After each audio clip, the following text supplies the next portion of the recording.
Hozir bu yoqda konsert bo'lar ekan o'rtoqlar va mana shu turistlar hammasi shu konsertga navbatda turibdi. Hozir biz ham kirib ko'ramiz konsertga. Hammasi turistlar qaranglar butun dunyodan.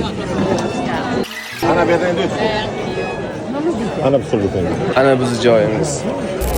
7 yildan beri chet elda yashab kelayotgan men uchun bu kecha juda o'ziga xos bo'ldi. Buxoroning yuragida joylashgan qadimiy Nodir Devonbegi madrasasi sahnasida folklor show va modniy Buxoro fashion showi bo'lib o'tdi. Bu shunchaki konsert emas, bu tarix, san'at va zamonaviylikning mukammal uyg'unligi edi. Sahna bezaklari, yorug'lik, milliy kuylar, raqslar va zamonaviy modaning uyg'unlashuvi barchasi tomoshabinni o'tgan asrdan bugungi kunning go'zalligiga olib keldi.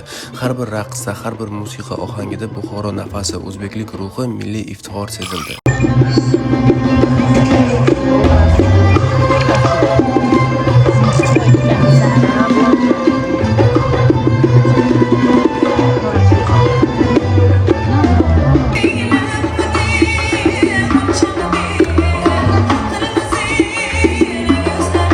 Bu kechada men nafaqat bir konsertni tomosha qildim, balki vatanimni qalban yana bir bor his qildim. Shu kabi betakror kechani taqdim etgan modniy Buxoro jamoasiga va konsert tashkilotchilariga chin qalbimdan minnatdorchiligimni bildiraman.